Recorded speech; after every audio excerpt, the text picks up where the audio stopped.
Chapter 1: The Deal. I had never been summoned to the Miller family study before. Not once in all the years I'd lived under their roof. That heavy oak door belonged to men in suits and women dripping with jewels, not to me. The servant's son who spent most of his days polishing silverware or running errands through the back halls. But that afternoon, James Miller had called for me. I wiped my hands on my trousers before I pushed the door open. The study smelled of old leather and expensive cigars. James sat behind the desk, lounging as if he were king of the world. His gold watch gleamed against his wrist as he swirled a glass of brandy. "There you are," he said without looking up right away. His voice had that lazy, spoiled drawl I'd come to hate. I bowed my head. "Young Master James? You called for me?" He smirked, finally meeting my eyes. "Sit down, Liam. Don't look so terrified. I'm not going to have you punished or anything." The joke made my stomach twist. People like him thought cruelty was entertainment. I perched on the edge of the chair opposite him, unsure what to do with my hands. James leaned back. "You've heard the rumors, haven't you? That I'm supposed to marry Daniel Carter." I froze. Of course I had heard. The entire household had been buzzing for weeks. The Carters were one of the wealthiest families in the city, and their heir, Daniel Carter, was said to be ruthless, cold, and dangerously ambitious. People said marrying him was like stepping into a lion's den. "Yes," I admitted. "Well, I don't feel like being fed to a lion. I have other interests," James said, swirling his drink again. "But the family insists. They need this marriage. So, I've decided you'll take my place." For a moment, I didn't understand. My mind went blank, the words struggling to fit together into something that made sense. I don't. You'll marry him, you'll wear the suit, sign the papers, smile for the cameras. Nobody will know," James said, as though he were asking me to fetch another bottle of wine. "Young master, please, I can't. You can and you will. Think of it as an honor, Liam. A servant's son marrying into the Carter family? Even if you're nothing more than a placeholder, it's better than scrubbing floors for the rest of your life." He interrupted, his eyes gleaming with amusement. I shook my head. "But when he finds out, he'll kill me. Daniel Carter isn't someone who—" James slammed his glass down, the sharp sound making me flinch. "Enough. You'll do as I say. My parents won't question it if I insist. You'll sign the contract tomorrow." I swallowed hard, my throat dry as sand. My mind screamed no, but my body betrayed me, rooted in fear. I had no power to refuse. James smirked again, satisfied with my silence. "Good. I knew you'd be useful for something." That night, I lay awake in my narrow bed in the servants' quarters, staring at the cracked ceiling. My heart pounded with dread. Marry Daniel Carter? It sounded less like a future and more like a death sentence. I remembered the gossip whispered among maids and guards. How Daniel had forced entire companies into bankruptcy with a smile. How he crushed rivals without mercy. He was young but already notorious, a man who treated business like war. And soon, he would be my husband. I pressed my hands over my face, wishing it was all a nightmare. But when morning came, reality was worse. The following day, James shoved a pen into my hand and pushed a thick folder toward me. "Sign it. This is the agreement with the Carters. As long as your signature's there, they'll believe it's me." My fingers trembled as I stared at the paper. The letter swam before my eyes. Marriage contract. "Do it, or I'll make sure your mother loses her job here." "Do you want that?" James hissed, his hand clamping down on my shoulder. My breath caught. My mother. She had scrubbed the Miller floors for decades. She had nowhere else to go. Without this job, we'd be homeless. With tears burning my eyes, I signed. James grinned. "Perfect. Now go get fitted. You'll be a bridegroom soon, Liam. Enjoy it." I didn't enjoy it. Every step toward the wedding felt like walking deeper into a pit. Before the ceremony, I sought out my mother. She was folding linens in the laundry room, her hands raw from soap and years of work. "Mother, I'll be marrying into the Carter family, the richest family in the city. After the wedding, I'll take you with me. We won't have to serve anyone ever again." I said, forcing my voice to stay light. She looked at me, startled, then proud, but I couldn't meet her gaze for long. I smiled through the blur in my eyes, hugging her tightly so she wouldn't see the truth trembling on my face. My goodbye tasted like ashes, because if he knew, I wouldn't come back alive. The day came too quickly. The church was filled with roses and chandeliers. Guests whispered as I walked down the aisle. The cameras flashed, immortalizing a lie. And at the end of the aisle stood Daniel Carter. He was taller than I expected, his black suit tailored to perfection, his expression unreadable.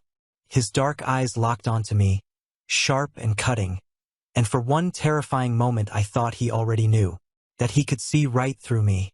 My knees nearly buckled. My voice shook as I repeated the vows, the words tasting foreign on my tongue. When the officiant declared us married, Daniel leaned in, his lips brushing my ear as he whispered low enough for only me to hear. "You're not James Miller." I froze. My heart slammed in my chest. He knew. But when I dared to meet his gaze, he only smiled faintly. Cold, amused, dangerous. And that was when I realized I wasn't stepping into a marriage. I was stepping into a cage. Chapter 2: The Wedding of Strangers. The applause from the ceremony still rang in my ears when I stepped into the Carter mansion for the first time. If the Miller's estate was extravagant, the Carter's home was another world entirely. Polished marble floors, chandeliers that glittered like constellations, walls lined with oil paintings of ancestors whose stern eyes seemed to follow me. I felt small, so small, as though I'd been swallowed whole by a palace that didn't want me. Daniel walked ahead of me, his stride steady, his back impossibly straight. He hadn't spoken a word since whispering at the altar, "You're not James Miller." That sentence repeated in my head like a curse. I clutched the hem of my jacket nervously. Should I confess? Should I beg him to let me go before this charade unraveled? Or would he crush me the moment I opened my mouth? The butler greeted him with a bow. "Welcome home, young Master Daniel. And congratulations." Daniel's gaze flicked toward me. I bowed my head quickly. The butler's polite smile didn't reach his eyes. He looked at me as though he, too, saw through the lie. "This way," Daniel said curtly. He led me up the grand staircase, past hallways longer than the entire servants' wing back at the Miller estate. Finally, he opened a door to a vast bedroom. The bed alone looked large enough to swallow me. "This is your room," he said. I blinked. "Your room, not our room." Relief and confusion tangled in my chest. "Mine," I whispered. "For appearances, we're married. In reality, I have no interest in forcing you, at least not tonight." Daniel said, his tone calm, detached. My breath caught. "Not tonight." The words hung heavy in the air. "I thank you," I stammered, bowing my head. He stepped closer then, close enough that I could smell the faint trace of his cologne. Crisp and dark, like cedar and smoke. My pulse hammered against my ribs. "Sweetheart," he murmured, his voice low. I stiffened. "Yes, I don't like liars, and you are no James Miller. I'll give you one chance. Admit it yourself and I won't be that mad. So, tell me, who are you really?" His hand reached out, catching my chin gently but firmly, forcing me to meet his gaze. His eyes were dark, sharp, unrelenting. My blood froze. He knew my name. My throat closed, but somehow the words tumbled out. I'm Liam. My mother is a servant in the Miller household. I was never meant to be here." Daniel tilted his head, studying me like a puzzle. "Then why are you here?" The truth pressed like a stone in my chest. My voice shook as I forced it out. "Because James threatened my mother's job. If I didn't sign the contract, he would have thrown us out. We have nowhere else to go. Being homeless, it's fine with me, but I can't let that happen to my mother." Silence fell between us. My hands trembled at my sides. For the first time, Daniel's expression shifted, still unreadable, but softer at the edges, like he was weighing something. He released my chin slowly, as though letting me go was a deliberate choice. "I see you didn't choose this," he said at last. His tone carried neither sympathy nor judgment, only calculation. Tears stung my eyes, but I blinked them away quickly, terrified to show weakness. No, I didn't. Daniel stepped back, his silhouette framed by the dim glow of the chandelier. Then let's see how long you last in a life that was never meant for you. And with that, he turned and walked out, the sound of the door closing behind him echoing louder than the church bells had. I sank onto the bed, my chest heavy, my secret finally laid bare. Daniel knew everything, and still, I was trapped. Chapter 3: A Dangerous Husband. The first night after the wedding stretched before me like an endless shadow. Couldn't sleep. I tossed under the unfamiliar silk sheets, the weight of them too heavy, the bed too soft. My thoughts kept circling back to the way Daniel had looked at me earlier, the way he had said it so plainly, "You're not James Miller." I finally gave up on sleep and rose from the bed. My bare feet touched the cold marble floor, and I wrapped my arms around myself. The mansion was silent, too silent, the kind of silence that made every creak of the floorboards sound like a warning. I padded to the balcony and pushed open the glass door. The night air was cool against my face, the city glittering in the distance like a field of stars. I took a deep breath, closing my eyes. For a moment, I imagined what it would be like to leap over the railing, to run down the road barefoot, to escape this golden prison before Daniel Carter decided my fate. Cold, the deep voice cut through the silence like a blade. I spun around. Daniel leaned against the doorframe, his figure framed by the faint light of the bedroom. He wasn't wearing his suit anymore, only a simple shirt with the top buttons undone. Somehow that made him more dangerous. Stripped of the formal armor, he looked sharper, more real. I stammered, I couldn't sleep. His gaze slid over me, from my trembling hands to my bare feet on the stone. I see that. He walked toward me slowly, each step deliberate, until the space between us vanished.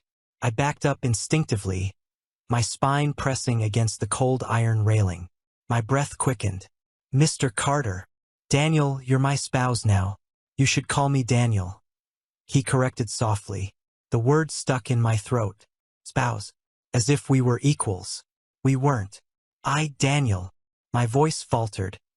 He smiled faintly as though satisfied, then reached out. His fingers brushed against my arm, light, almost casual, but I still flinched. He didn't let go. Instead, his hand trailed upward, pausing at my chin, tilting it so I had no choice but to look at him. "You're shaking," he murmured. I'm just nervous. I don't know what you want from me." I admitted. The truth spilled out before I could stop it. His eyes darkened, though his smile didn't fade. "What I want honesty and obedience. Do that and you'll survive here." He leaned closer, his breath warm against my cheek. The word survive lodged in my chest. My knees weakened, but I forced myself to whisper, "And if I don't?" His hand tightened just slightly, not painful, but enough to remind me of his strength. "Then you'll learn." My stomach nodded. He wasn't shouting, he wasn't threatening with open violence, but the calmness of his voice was worse, carried the weight of certainty. He released me then, stepping back. I gulped air as though I'd been drowning. "Go inside, it's late," he said. I obeyed without thinking, retreating into the bedroom. My heart still pounded, my palms damp with sweat. But Daniel followed. He didn't leave me alone. Instead, he sat on the edge of my bed, watching me as though studying a rare animal. "I won't touch you tonight, not until you understand something," he said. I clutched the blanket tightly. "What?" "You belong to me now, not to James. Not to anyone else.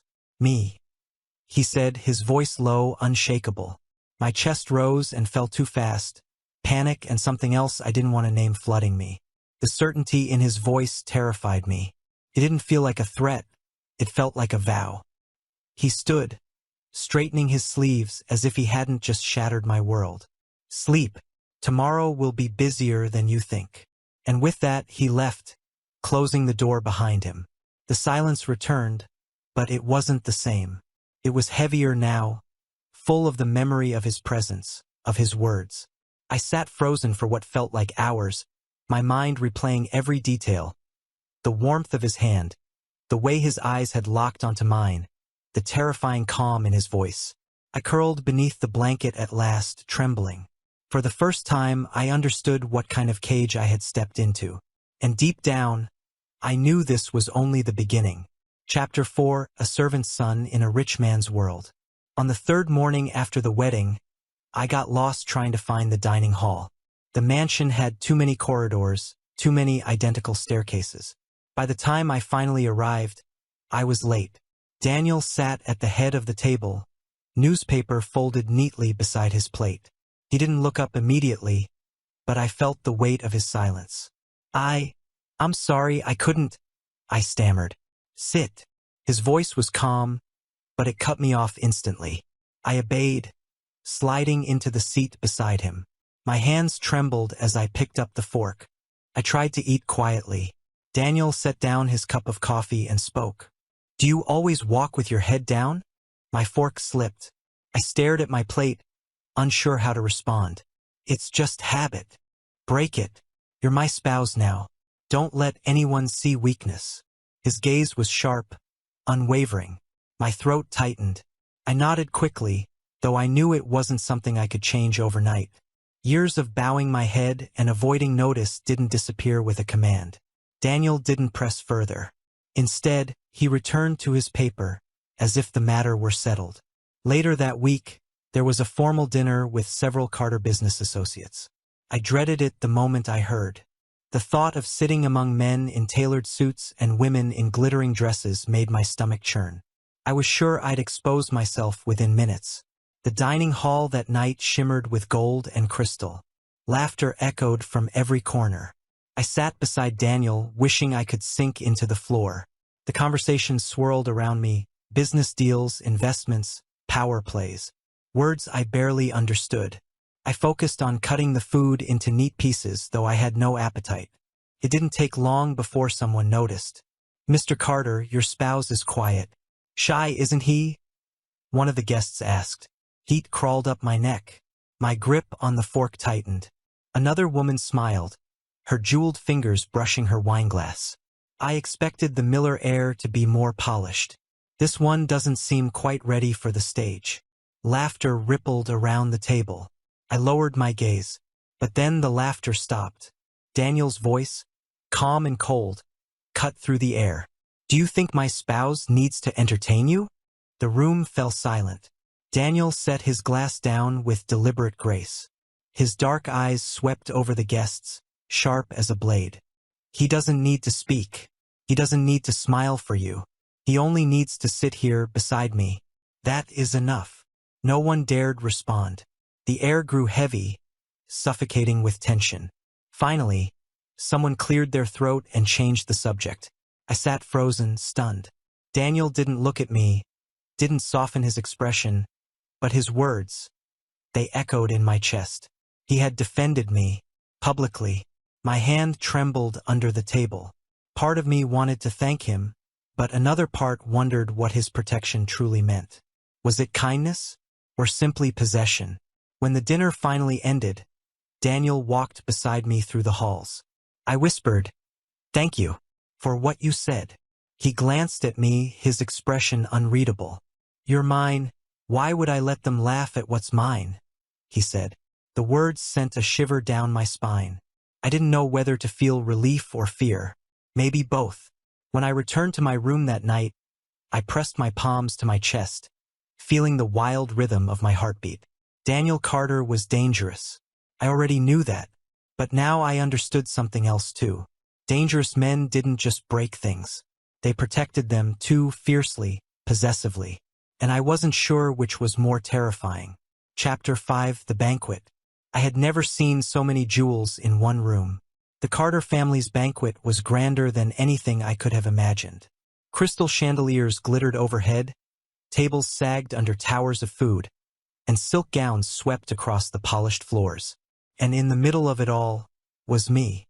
I lingered at the edge of the room, clutching a glass I hadn't touched. My suit felt too tight, my collar strangling me.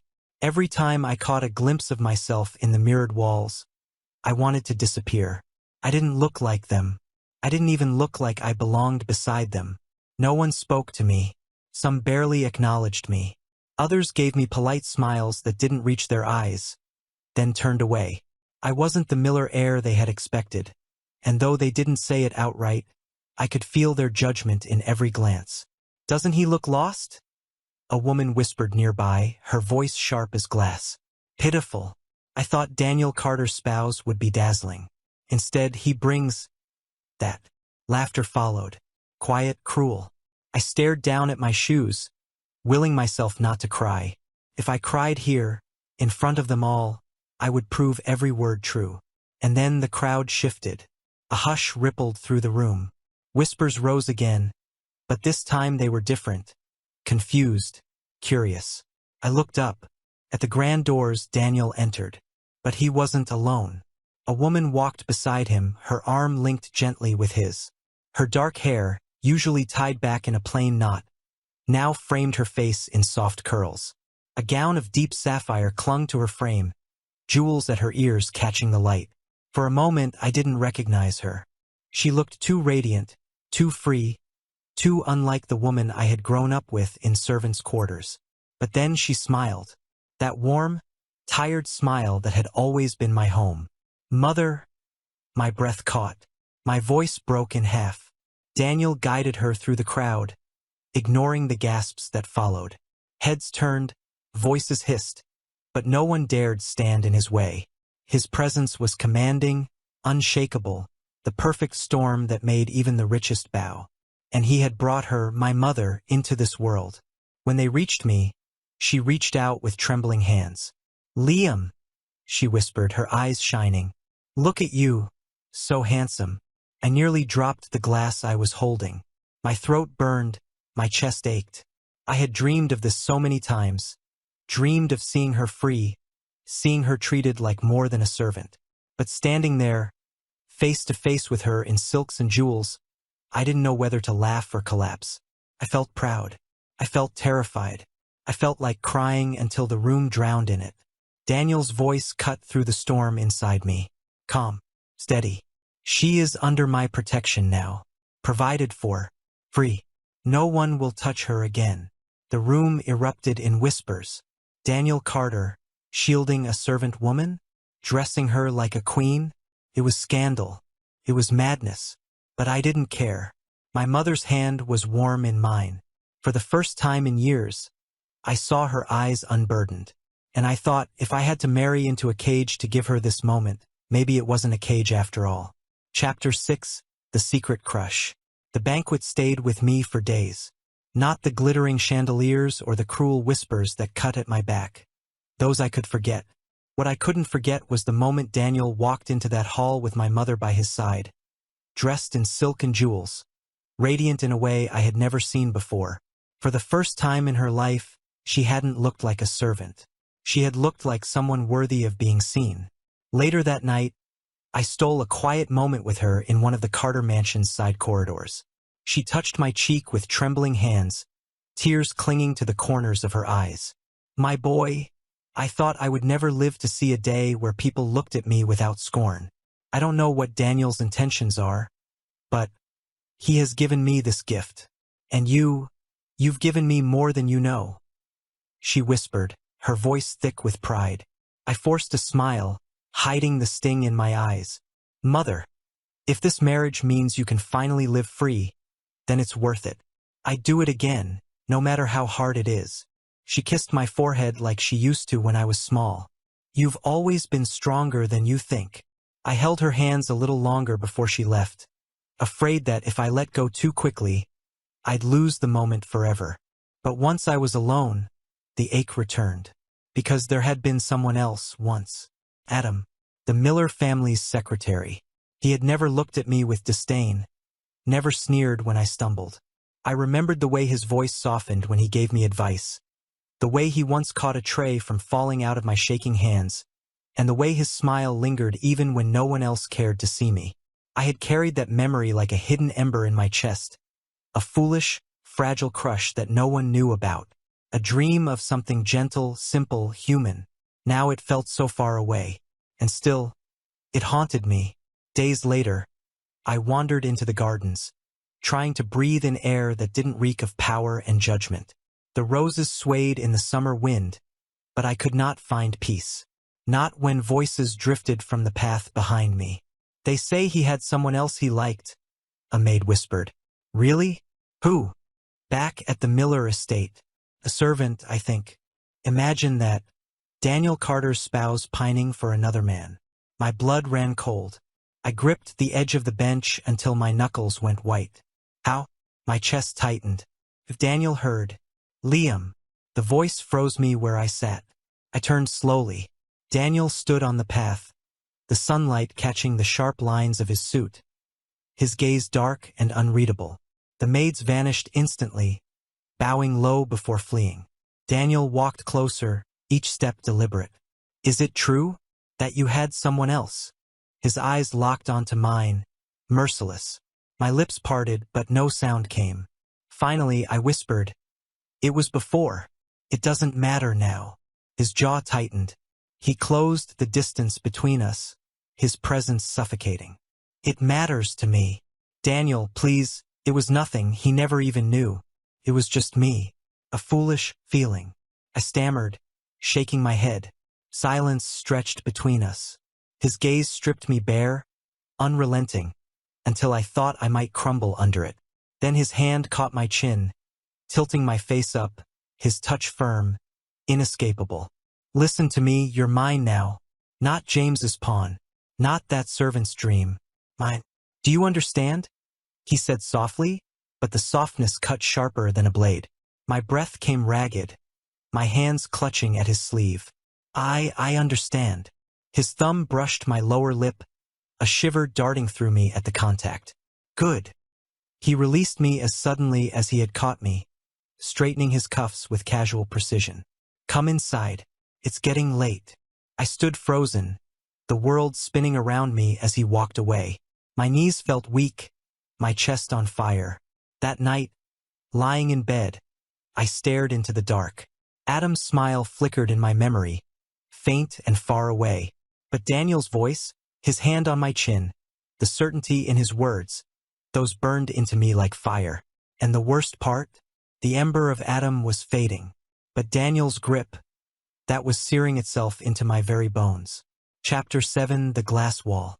The mansion's hallways had always felt like a maze to me.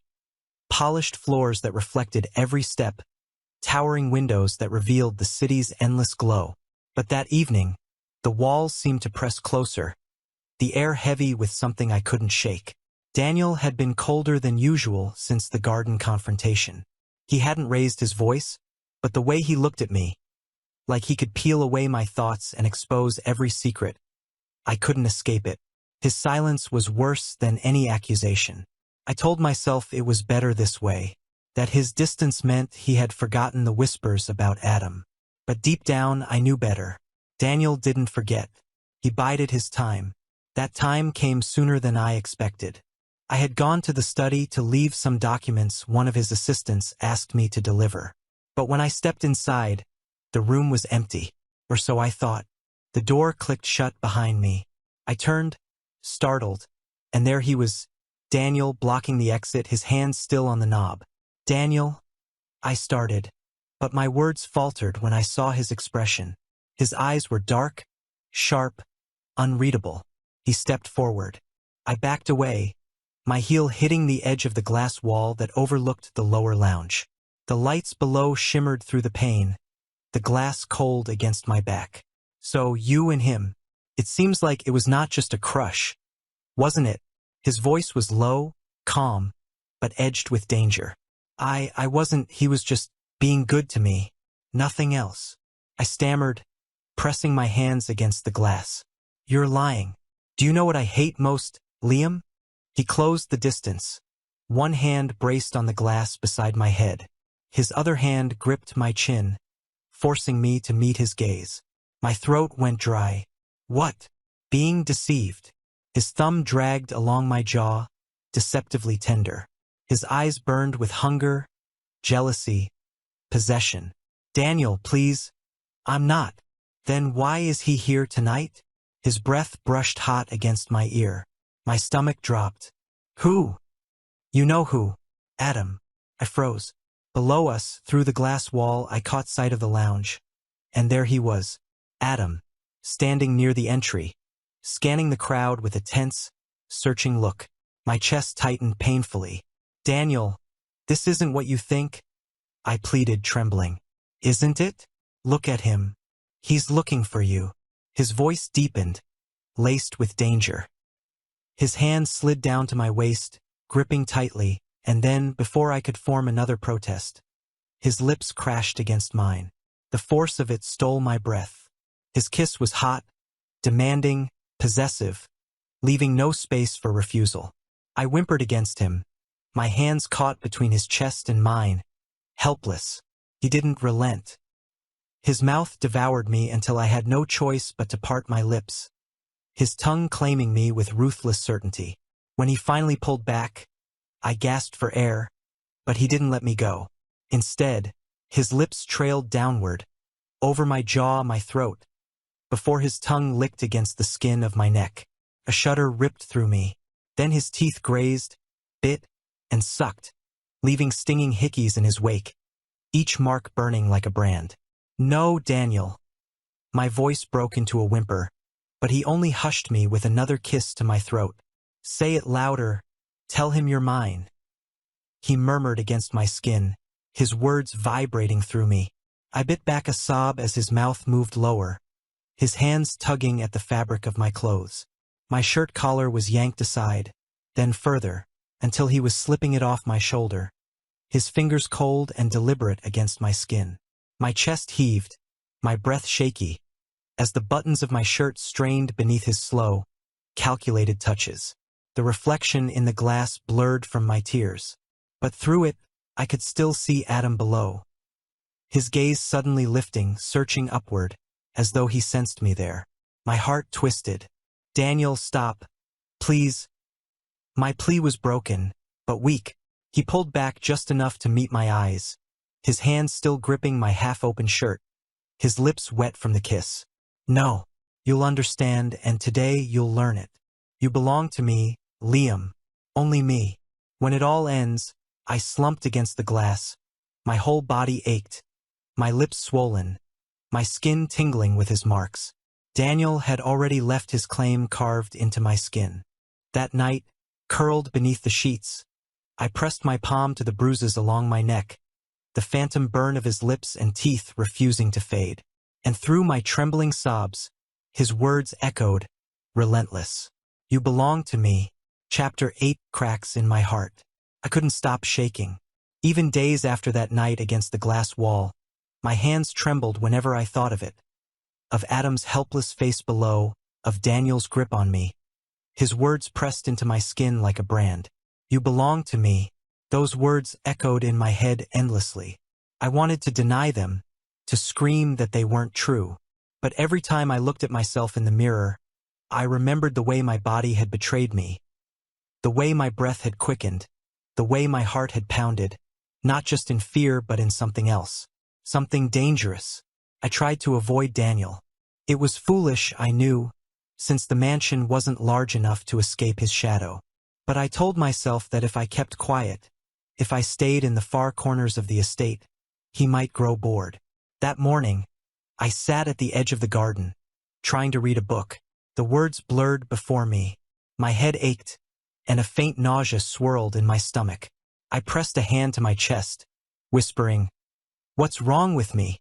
Liam." I jolted, the book slipping from my fingers. Daniel stood a few feet away, hands in his pockets, watching me with that unreadable expression.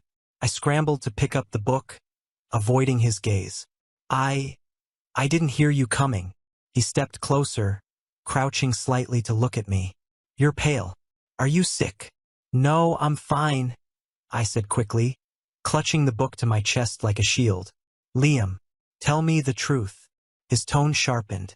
I swallowed hard, staring at the ground. "Just a headache. That's all." For a long moment, silence stretched between us.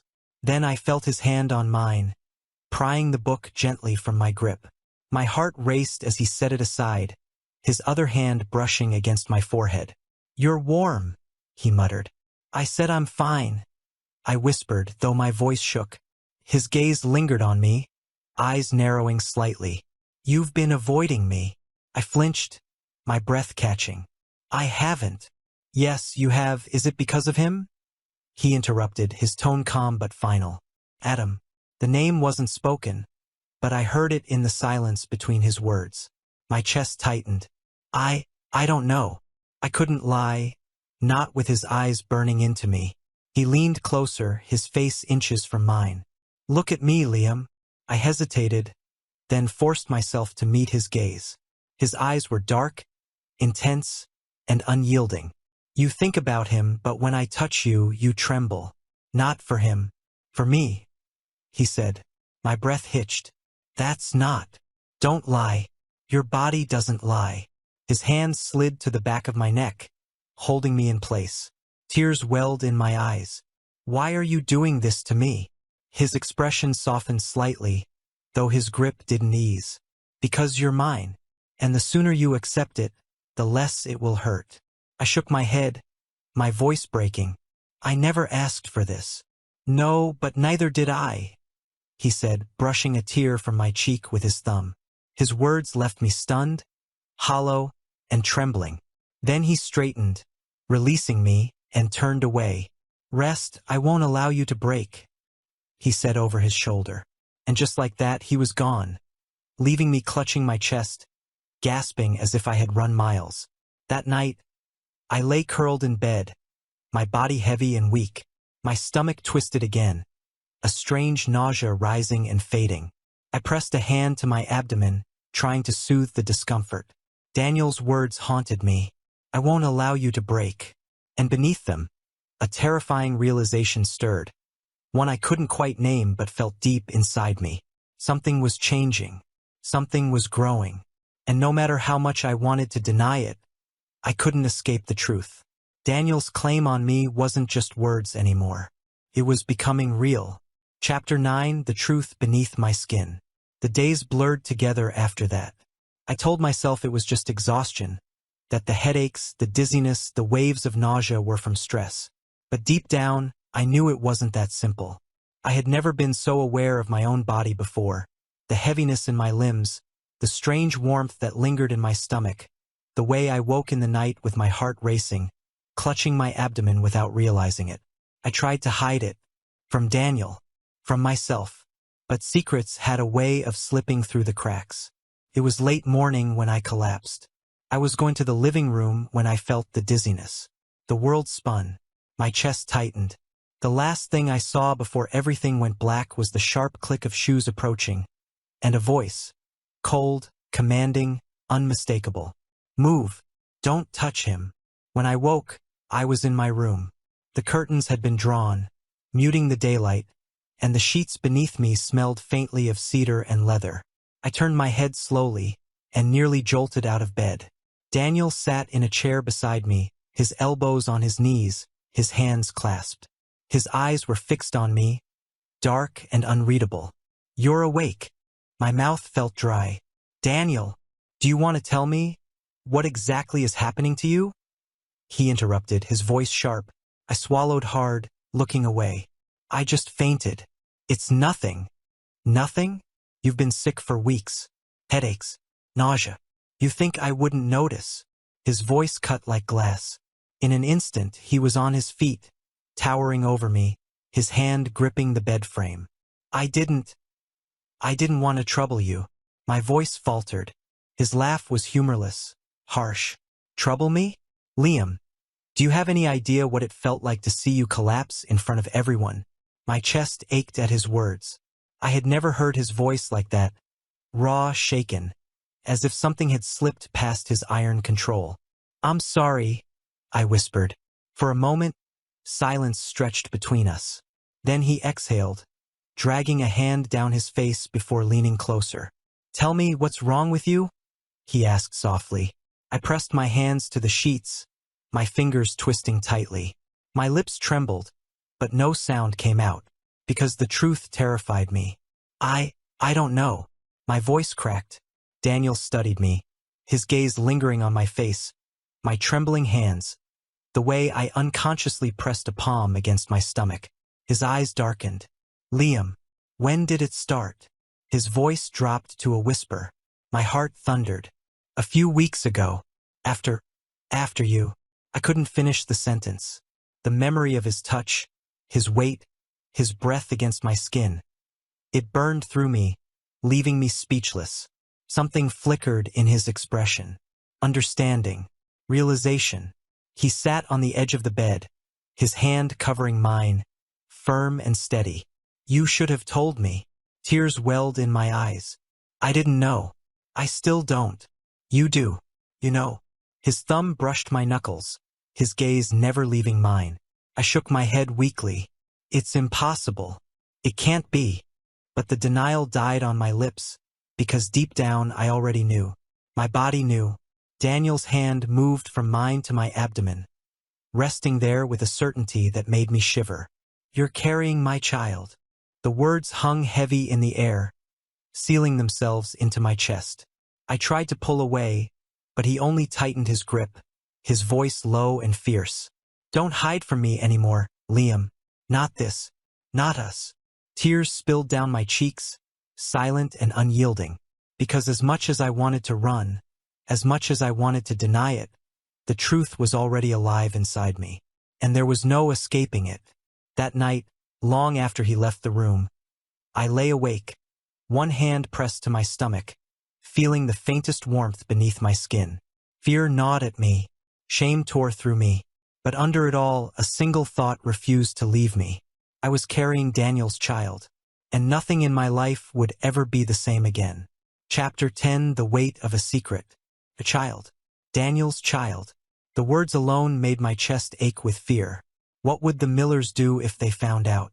Would they use me as leverage against Daniel? And what will happen to my mom and Adam? What would Adam say if he knew? The thought of his face, shocked, betrayed, twisted like a knife inside me. I wanted to scream. I wanted to run. But all I could do was sit there, trembling, with my palm flat against my abdomen. Later that day, I tried to escape into the garden. The air was crisp, the faint scent of roses clinging to the wind. I thought being outside would ease the tightness in my chest. But I wasn't alone for long. You shouldn't be out here. Daniel's voice reached me before his footsteps did. He always seemed to find me, no matter where I hid. I turned quickly, lowering my hand from my stomach, hoping he hadn't noticed. I just needed some air. He came to stand beside me, his presence overwhelming, his gaze sweeping over me as though measuring every weakness. Air won't fix what's happening inside you. I flinched. Don't say it out loud. Why? Because you're afraid of them finding out. I looked away, hugging my arms around myself. If the Millers know, they'll use it against us. Against you. I can't let that happen. You can't let it happen? You think it's your choice to carry this burden alone? His tone sharpened. My voice shook. It's my body. My life. I'm the one who has to live with this. His hand shot out, gripping my wrist gently but firmly, pulling me to face him. No, Liam. You're mine. Everything about you is mine. I stared at him, stunned by the intensity in his voice. For a moment I almost believed him, but doubt still gnawed at me.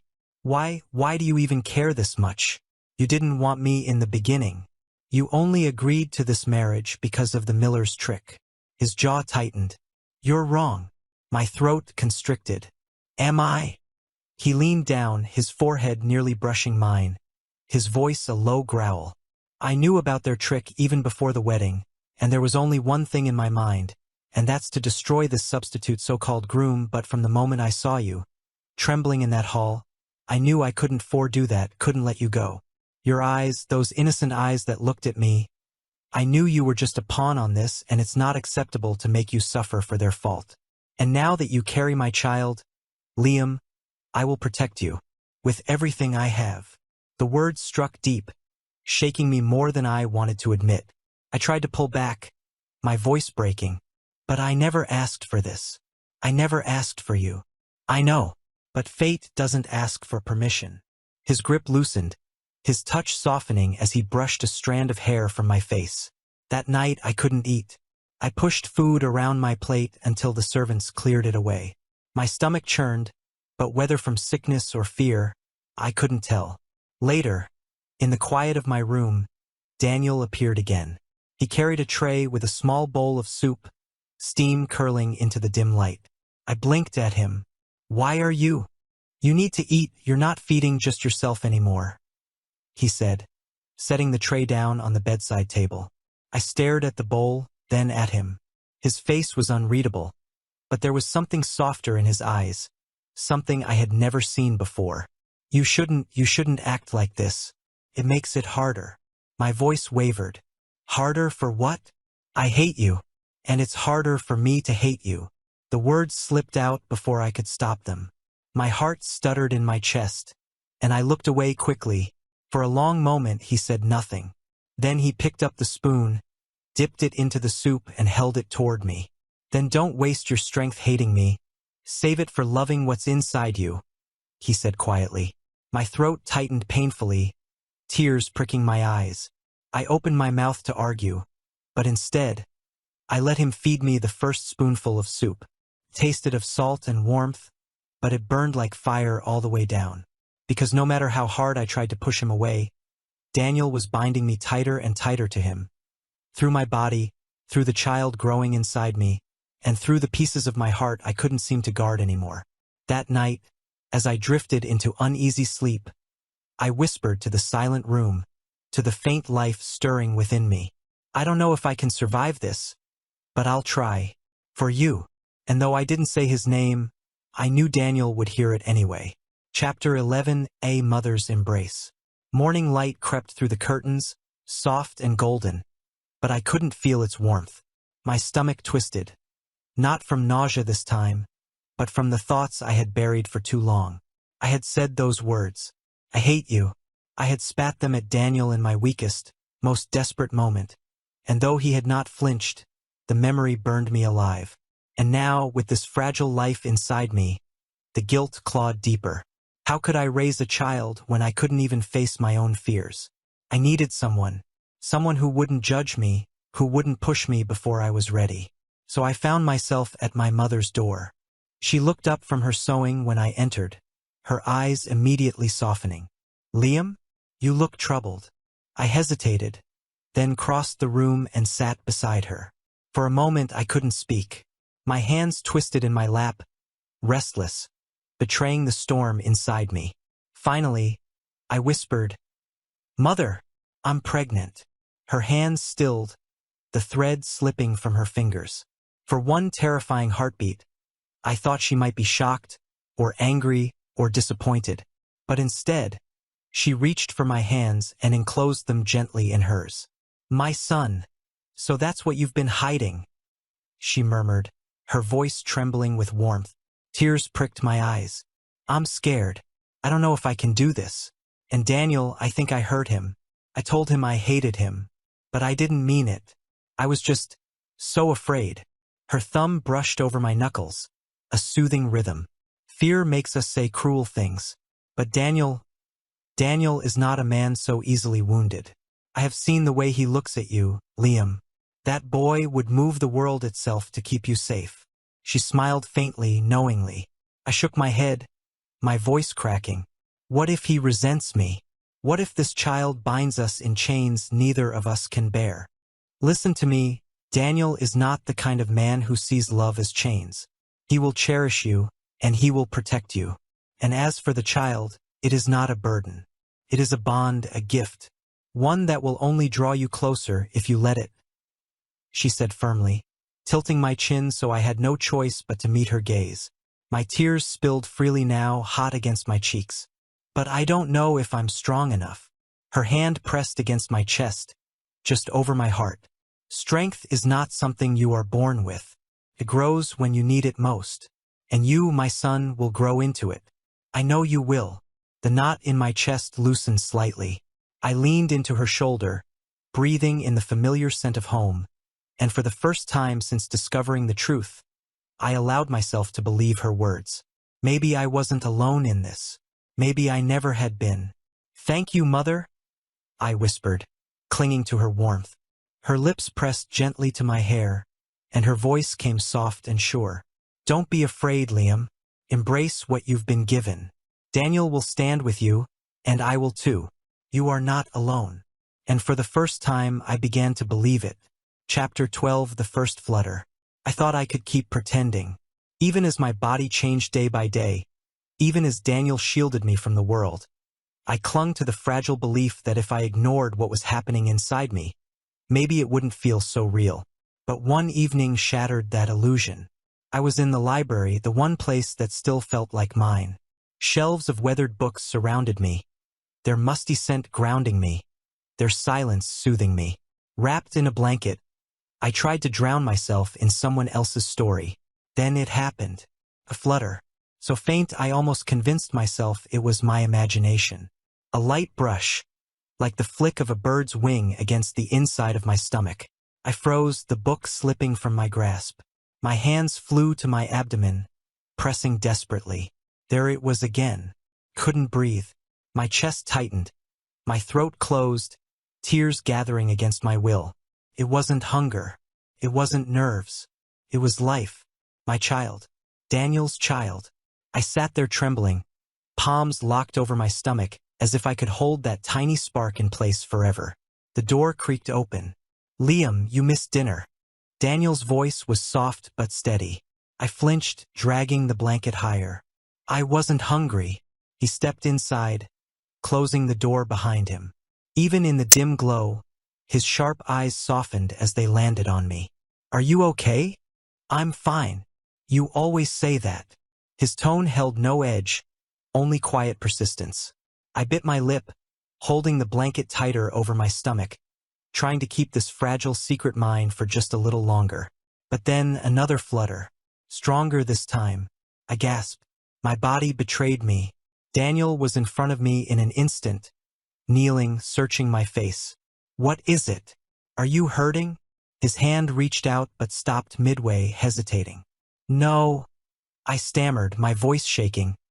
His gaze followed the way I clutched the blanket, his eyes narrowing with certainty. His voice dropped, low and firm. "The baby moved, didn't it?"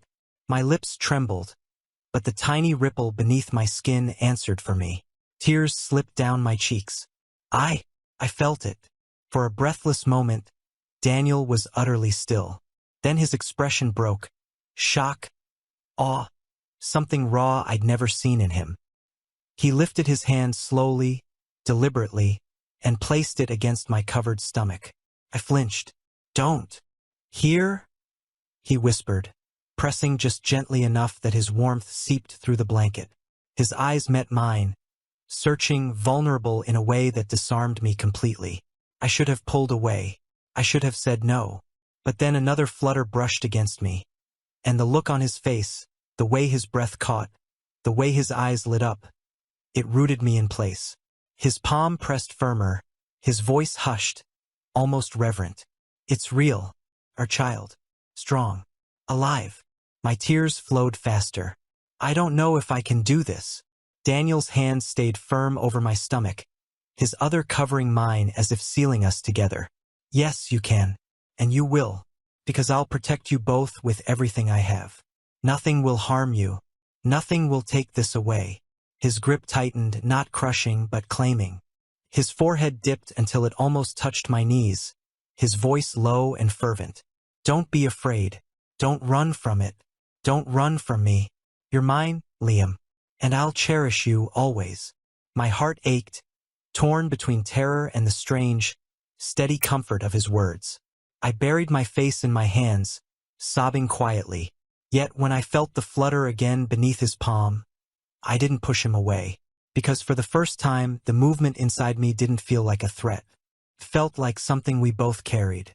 Something I wasn't facing alone. Chapter 13, A Shield I Never Asked For. I thought I had grown used to the stares, the whispers, the quiet venom that clung to my steps in the Miller household. But nothing prepared me for the day James Miller came to see me. He arrived with 2 other members of his family, all of them dressed in dark suits, their smiles sharp and polite like knives waiting to cut. I was in the garden when they found me, sitting with a book I hadn't really been reading. The air shifted as their shadows fell across the page. Liam, what a pleasure to see you enjoying yourself. Daniel's been generous, hasn't he? James said smoothly, his voice coated with false warmth. I closed the book slowly, my palms damp. Mr. Miller, he chuckled. Ah, so polite. But you see, I didn't come here for pleasantries. I came to discuss business. The way he said it made my stomach turn. What do you mean? I asked cautiously. James's smile widened, but his eyes remained cold. You're carrying Daniel's child. That makes you very valuable. And very vulnerable. You see, the Carter family has enemies. Old powerful enemies. And if they were to discover your condition, if they realized just how important you are to Daniel, they wouldn't hesitate to take you, to use you, to ruin you. My blood ran cold. What? Don't look so shocked, Liam. This world isn't kind to people like you. Unless, of course, you have the right protection. Our protection. You'll help us. Convince Daniel to cooperate in our business dealings. Persuade him to share certain advantages with us. In return, we make sure these enemies never lay a finger on you or your child. James said. My throat tightened. That's survival. Think about it carefully, Liam. Without us, Daniel can't keep you safe forever. James cut in, his eyes narrowing. Fear gripped me. My fingers dug into the bench, my whole body trembling. And then, enough. The word cracked through the garden like a storm. We all turned. Daniel stood at the edge of the path, his presence suffocating, his gaze locked on James. Daniel, we were merely having a conversation, James said smoothly, recovering in an instant. You were threatening him, and you thought I wouldn't hear of it? Daniel cut in, his voice like steel. He stepped forward, every movement sharp and deliberate. James's smile faltered. You misunderstand. I don't misunderstand anything. You came here to frighten him with shadows of enemies, as if I can't protect what's mine. That ends now, Daniel said, his tone sharp as a blade. My heart lurched at those words.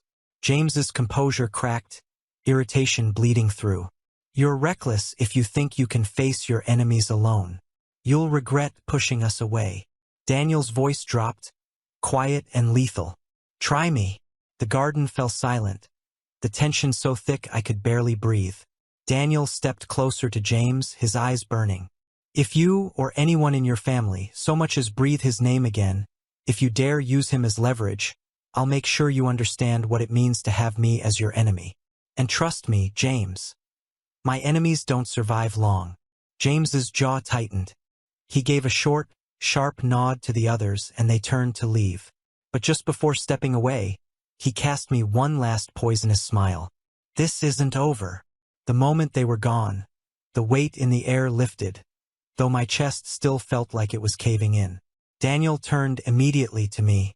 He crouched down, his hand brushing mine, steadying me. Liam. I looked at him through blurred vision, my voice trembling. Why would you go this far? His expression softened just slightly, his voice low and steady. Because no one gets to threaten what's mine. Not you. Not our child. And then, against all the fear still churning in me, the tears broke loose. I leaned into him, clutching his shirt, and his arms wrapped around me, grounding me, shielding me. I never asked for his protection. But in that moment, I realized I needed it more than I could admit. Chapter 14. Our forever. The storm had passed. For months, my life had been a tangle of fear of betrayal, fear of chains I could not escape, fear that my love for freedom would be buried under the weight of someone else's power. But as I sat in the nursery, a soft golden glow filling the room, I realized I wasn't afraid anymore, because in my arms was proof that life could be different. Our child. The tiny bundle shifted, her small mouth opening in a silent sigh, and I instinctively rocked her closer. My heart felt too full, fragile as glass, yet warm as sunlight. You're holding her too tightly. Daniel's voice was gentle, teasing, yet wrapped in that low timbre that always made me look up.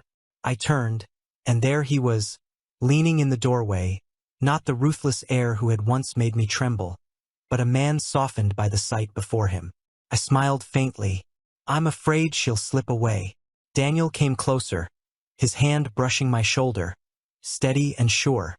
His gaze lowered to the child, then back to me. She won't. Not while we're here. The words were more than reassurance. They were a vow.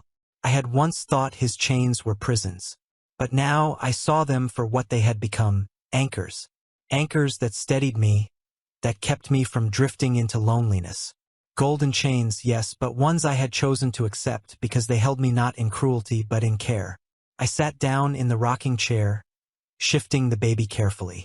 Daniel knelt beside me, his broad frame curving toward us protectively, one hand resting against the blanket, his other hand lifted, brushing lightly against my cheek.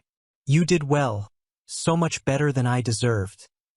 He murmured, voice raw, his eyes full of pride. Tears pricked at my eyes, and I laughed softly, shaky. Don't say things like that. She'll think her father makes me weak. Daniel shook his head slowly. No, she'll grow up knowing her father is the strongest person I've ever met. For a moment, the only sound was the baby's soft breaths. I studied Daniel's face, his sharp edges smoothed by tenderness, his gaze unflinching yet full of warmth. This was the man who had brought my mother into his home, who had shielded me from knives dressed as smiles, who had promised I would never stand alone again. Do you regret it? Any of this? I asked. His answer came without hesitation. His eyes locked with mine, steady and unshakable. Never. The only thing I regret is not finding you sooner. My chest tightened. I leaned forward, and Daniel met me halfway.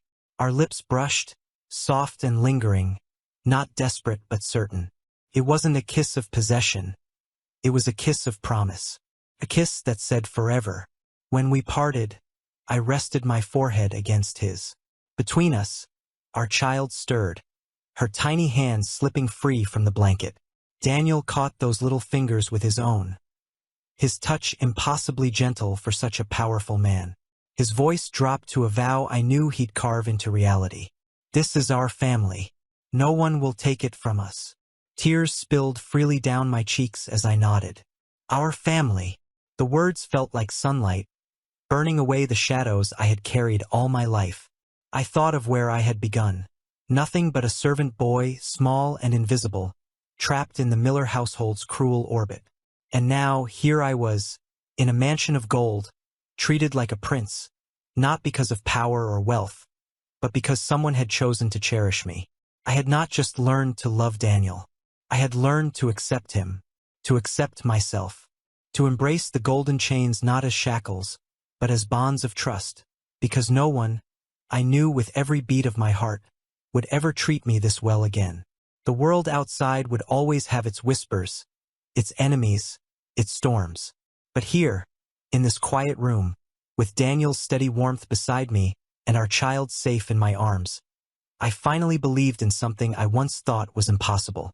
Not fear, not loneliness, but love. And this time it would last forever.